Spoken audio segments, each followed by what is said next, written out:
Today is March 8th, and we are reading pages 115 to 117 in Collective Courage. And as always, I'm starting with a little piece of Jackson Rising. Jackson Rising is a book written to explain the work of the Jackson Kush Plan, Cooperation Jackson is an amazing co-op in Mississippi. We love and respect them, and yeah, so this book documents their ideology and how they made wins and losses. So this part I wanted to reread and also go a little bit deeper. So, in order for the Jackson Plan and its objectives to be realized, we are to have to build a broad alliance in the city that is aligned with the principal aims of the plan and the initiatives that emerge from the people's assemblies, right? People's assemblies. Key word. This alliance will intentionally be multinational in its outlook and orientation, but be based in and led by black working class communities and forces. We assess our strategic allies being the growing Latina community and various immigrant populations that are migrating to the state seeking employment in the agricultural, construction, and professional service sectors. The strategic nature of these forces rests with our common interest in eradicating white supremacy and institutional racism.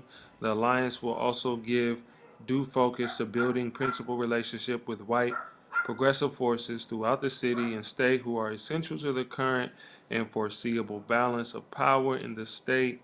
Our immediate aim is to win enough of the forces over to our vision and program so as to weaken, if not altogether neutralize, aspects of white conservative power in the state.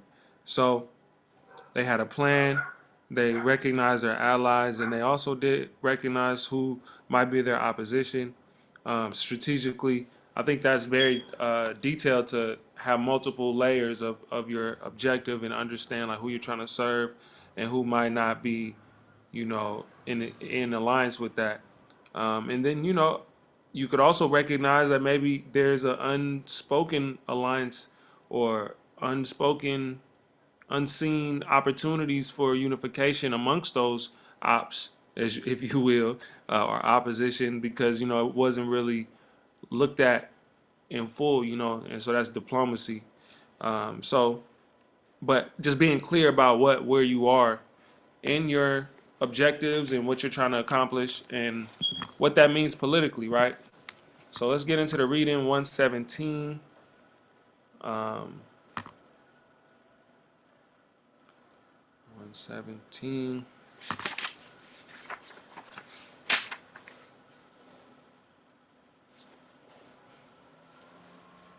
And I'll start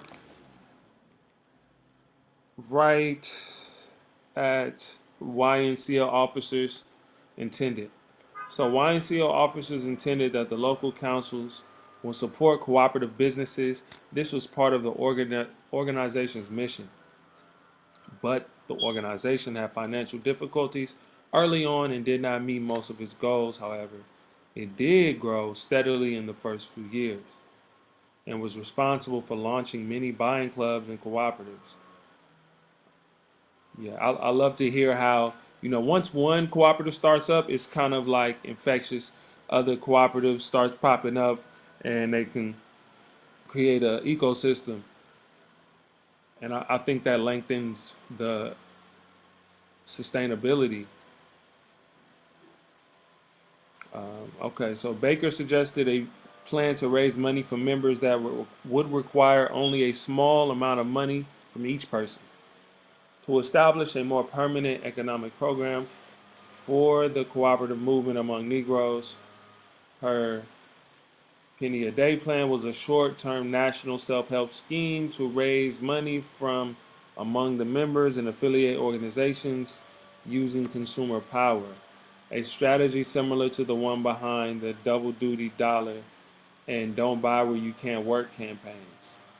Baker deliberately suggested that the campaign run for only 3 months out of every year, from January through March, to encompass the celebration of the Emancipation Proclamation, Lincoln's birthday, and Negro History Week.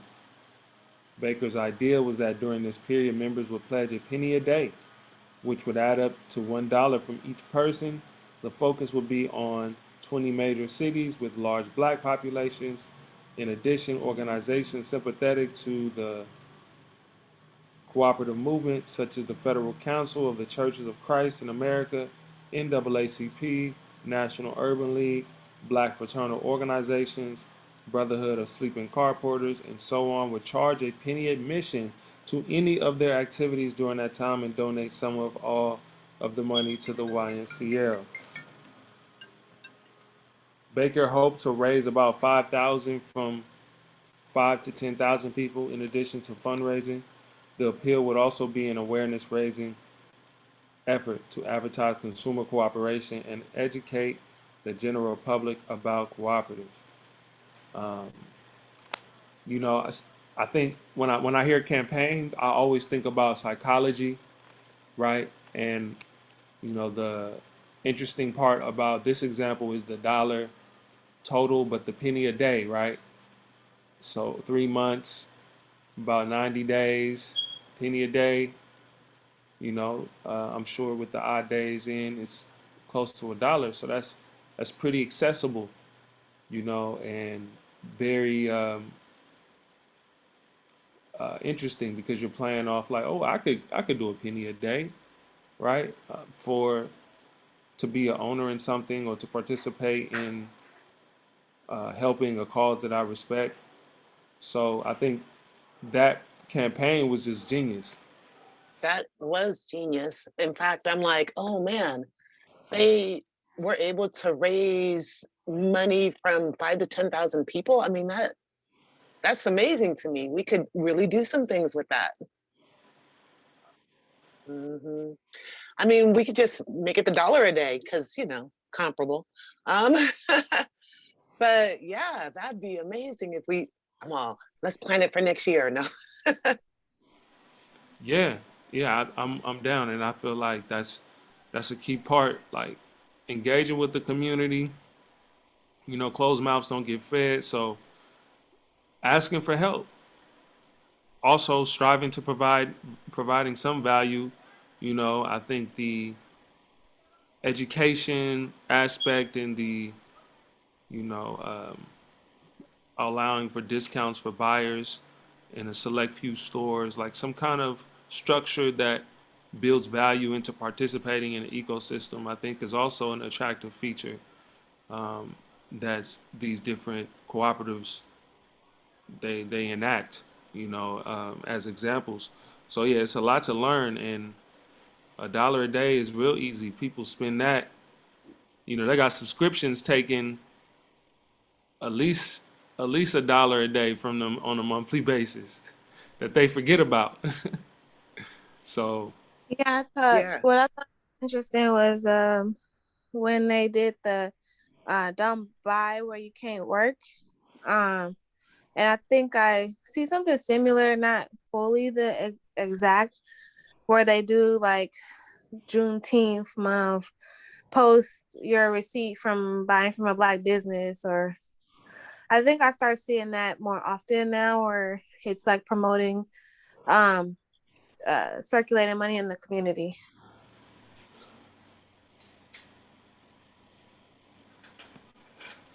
yeah, shall I go next? yes, please. For the first 2 years, Baker and Schuler maintained communication with the members of the YNCL. I'm assuming this is the Youth Negro Cooperative League, through newsletters, updates, conference reports, press releases, and monographs about cooperative economics. Members were kept informed about the latest accomplishments and endeavors of the League, news and statistics about the cooperative movement in the United States and Europe, and opportunities for collaboration with other Black organizations around the country. In addition, both officers continued to write to members about how to strengthen the organization. Probably in 1931, Baker released a long report titled On Promoting Consumers Clubs Through the YNCL's Press Service. In this report, She suggested that with unemployment so high, consumers' cooperation can take lead in organizing churches, lodges, and clubs to form a buying club.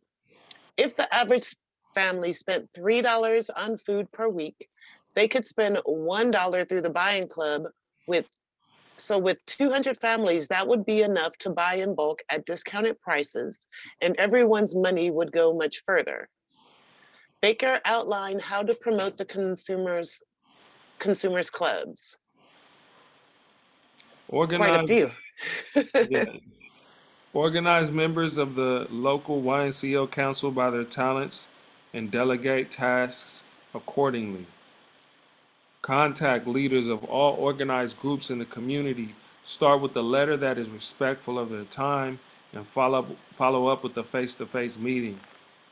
Leave literature at that first meeting and make a follow-up appointment with anyone difficult to convince. Also find out who else the difficult person interacts with and approach them through their friends. Ask to convene a meeting with their group, specifically on the topic of organizing a buying club. Prepare for the meeting by outlining a short address that includes a brief history of consumer cooperation. Anticipate questions and concerns. Allow for discussion after the presentation, but take care that the meeting does not exhaust itself in discussion alone. Focus attention upon the necessity for immediate action and suggest or get someone to suggest the formation of a committee. At that meeting or a follow-up meeting, have members leave a cash deposit for the weekly order and explain that this business cannot be conducted with credit. For the first, stress the virtues of a central buying committee for all the clubs, organizing this as clubs are formed. Set in action an education committee in each group and assign some member of the YNCL council to act as a counselor to every club that is formed. Yeah, so they covering many bases, you Yeah, know? they had a blueprint. I mean, a black print. Just Right, an order of dot dot dot operations. dot dot. Uh-huh. Get You this reach going. out, follow up Mm-hmm. appointment. If they're not Mm-hmm. really, if they don't seem like they're on your side, come up again. Talk to Talk to their somebody else friends. that they are cool with. Like, wow, Yeah, very yeah, persistent. for real. Um, let's see. Baker also reminded people that with experience, they could modify and strengthen these tasks. And she laid out very practical things to advance the movement, encouraging people to pass this strategy on. She also reiterated the strengths of starting with a buying club amongst existing organizations. It avoids the skepticism which most people have developed towards stock selling ventures. It touches upon the very pressing problem of unemployment, and it shows the consumer how he might spend the money that he must spend anyway to his own best advantage. This kind of careful, detailed information and open exchange characterizes most of the correspondence from Baker to YNCL members. I really like that. I I really was like that. gonna chip in and say, I mean, this is so incredibly next level and futuristic in its development in that like for the like little buy-in, all of a sudden someone becomes involved and they feel like they're part of this organization and larger movement. And therefore they have a vested interest in sort of like keeping an eye on it and sort of like feeling good about it expanding. And I mean, this is kind of like social media in many ways, in that like they're contacting these people and they're like keeping them up to date. Moreover, they're giving them benefits. Like you get all the things that you need and you're going to get them at a lower price. And you're going to know that the money is going to a good, like it's going to like further the organization. And unlike I feel social media today, where people are always just like hitting you with, yo, we got this going on, we got this going on. There's so many ways that they're giving you to like continue to engage and follow up and actually be part of it. So it's like far more robust and interesting than even what we have today with like, modern social media and technology. It's just impressive on like all fronts. I like the part where you start with an existing organization, because there's always that leap of getting to know and trust people. So these are people you already know and trust. Let's just do this together, and it's going to save us money. Like, I'm thinking seriously about a gas club at this very moment. I'm all, how can we band together to buy gas cheaper? Because I don't know if y'all saw 560 at Chevron. What the hell? Oh, okay. No tangents. Keep No, it's all relevant though. It's all relevant, and so that very concern that you just raised could be a talking point as you know, theoretically or hypothetically reach out to people like, hey, you see these gas prices? I know you see them. Come join the gas club so we could, you know, organize to save. You know, buy it Yeah. at wholesale price. yeah, you know. So I think when you think about those things that ill us all or ail us all as a community, yeah, those are important things to try to convince people of, you know, because it's not just for self benefit. It's like, no, we all need to find a solution. So, I wanted to highlight the CRC. I'm trying to think. Oh, Community Ready Corp. Um, what they were doing in Oakland. I seen they were like sponsoring different businesses like Mandela Grocery Co-op, Ghazali ShopRite, and the Deep, uh, where they like the first 200 people get $50 gift cards at each location, and they did a restaurant too. And so that just kind of made me think of what's going on, like what is happening similar today. right, like if there's already a trend happening, how can we learn about it and possibly participate and not necessarily try to recreate the wheel? Right? We already have Mandela, and the Deep is trying to get, established and get a location. So that's out in East Oakland for those not nearby. That would really help a lot. Yeah, I love these ideas, y'all. Let's keep them coming. Okay, so we are okay, right under. Baker also reminded people that with experience, they can modify and strengthen these tasks, and she laid out very practical things to advance the movement, encouraging people to pass this strategy on. She also reiterated the strengths of starting with the buying club among existing organizations. It avoids the skepticism which most people have developed towards stock selling ventures. It touches upon the very pressing problem of unemployment, and it shows the consumer how he might spend the money that he must spend anyway to his own advantage. This kind of careful, detailed information and open exchange characterizes most of the correspondence from Baker to YNCL members.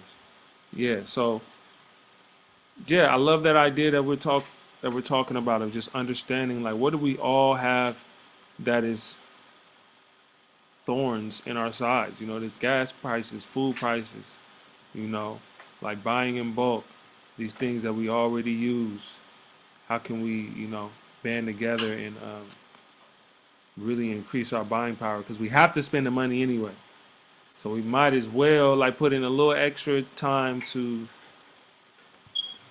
you know, save that little bit. Because on a year by year basis, you know, these are not life changing numbers, but you know, could mean the difference between you know, being in the black or being in the red, right? Having some reserves or having nothing, you know. So, and that's big for families, right? You got to have something you can fall back on. Right. And we'll see how it actually helped build some other cooperatives and other things. Shall I continue? Yes. Ella Baker and Women's and Youth Leadership. The YNCL endeavored to put young people in control and to treat women as equal to men. Ella Jo Baker was a pioneer of grassroots, community-based social activism and democratic leadership development, as well as youth development and women's equality. In a speech she made in 1969, the Black woman in the civil rights struggle, she said, "I don't think you could go through the freedom movement without finding that the backbone of the support of the movement were women." She argued similarly that the role of women in the about the role of women in the cooperative movement and worked closely with housewives leagues and other women's groups. She ended that speech by arguing that one of the guiding principles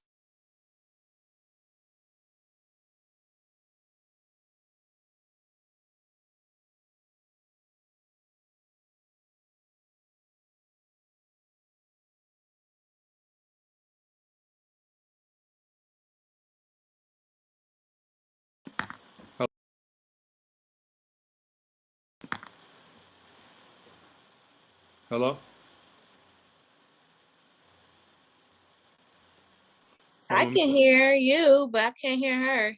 Yeah, I can't hear you either, Mama Mia.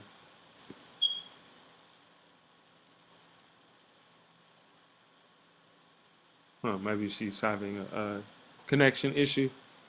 Okay. Let me see if I can pick up where she was. Um, We were at one of the guiding principles, I believe. Oh, sorry about that. Her biographer, Barbara Ransby, notes that the strategy of racial uplift in the early and mid 20th century was rooted in the notion that the educated elite would skillfully guide the race towards progress. On the one hand, lobbying and litigating for reforms, and on the other, grooming and socializing the lower class elements to prepare themselves for integration. Restrictive norms of masculinity and femininity were part and parcel of the mainstream middle class approach to social change and to leadership roles. Ransby points out that Baker developed and promoted an alternative strategy. Black leadership had to be emphasized and poor people's voices amplified because in absolutely every other facet of social life, the opposite pressures and privileges were enforced. Baker's early years at the YNCL contributed early or greatly to her later efforts and successes in promoting this strategy. In a handwritten note in her papers at the Schomburg Center in New York, for example, she wrote, eh, forgetting ordinary Negro and centering it around a few elite. Consumer co-op guarantees against this, that through education of masses. She used this model of grassroots organizing and popular education to recruit members of the YNCL to empower women and young people to fight for their rights and especially to fashion their own economic alternatives. Ransby notes that the YNCL was crucial in shaping Baker's own political thinking. The process of setting up co-ops, she writes, establishing common priorities for those involved, solidifying democratic methods of decision making, and building communications networks, encourage people at the grassroots to engage in social change and transformation, changing themselves, each other, and the world around them simultaneously. According to Ransby, the YNCL experiment foreshadowed Baker's philosophy and strategy, informing and advising SNCC 30 years later. Both organizations were independent of the moderate mainstream black organizations of their time and focused on grassroots leadership, education, democratic decision making, and a step by step transformative process of working toward long term goals. That's really, she had a plan. I really love that. Cohen, too, contends that cooperativism provided a fertile training ground for the civil rights activist Baker. I find that Baker developed many of her ideas about grassroots participation and leadership development not just through her work with the WPA Adult Education Program and the NAACP's field office, but also through her involvement in the cooperative movement. As executive director of the YNCL, she studied democratic governance and democratic economic participation, promoted youth leadership and Black women's leadership, and observed those ideals in practice in YNCL branches throughout the country. Her trips to YNCL affiliates, her efforts with starting and maintaining cooperative businesses, and her work with activists around the country gave her organizing experience.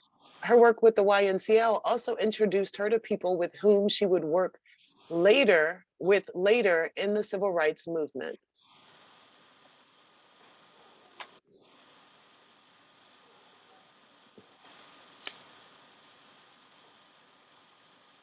I'm sorry, I lost the place that you were. Bottom of 120, last paragraph. Oh. It is difficult to understand Baker's pioneering of African American grassroots and women led social change without recognizing the importance of her early training in the Black cooperative movement, both the tenets of cooperative economics and the experience she gained as a leader in that movement contributed to her philosophy and practices, as well as her own capacity as a social and political thinker and civil rights leader. It is interesting and frustrating that while Ransby, one of the Baker's primary biographers, recognizes this, she does not remind the reader of this in the conclusion of her study. She only discusses it in the chapter about the YNCL. In addition, while Baker is increasingly becoming recognized for her influence on our notion of grassroots democratic leadership, she still is rarely recognized as an early leader in consumers' cooperation. The white cooperative movement does not claim her, and only some elements of the Black movement recognize her contribution.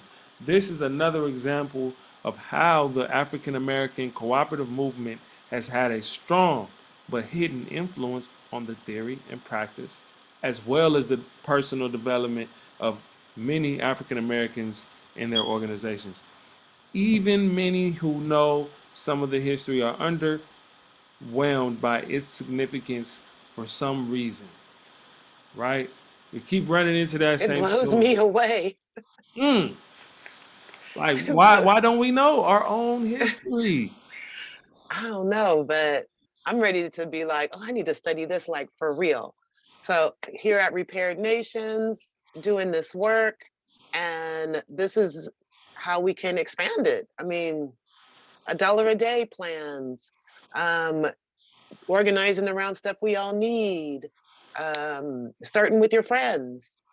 So, I just got 3 quick lessons just from our 30-minute talk. I love how you wrapped it up too, and let it be at the end, for the emphasis of what we just went over and the importance and significance of what we just went over.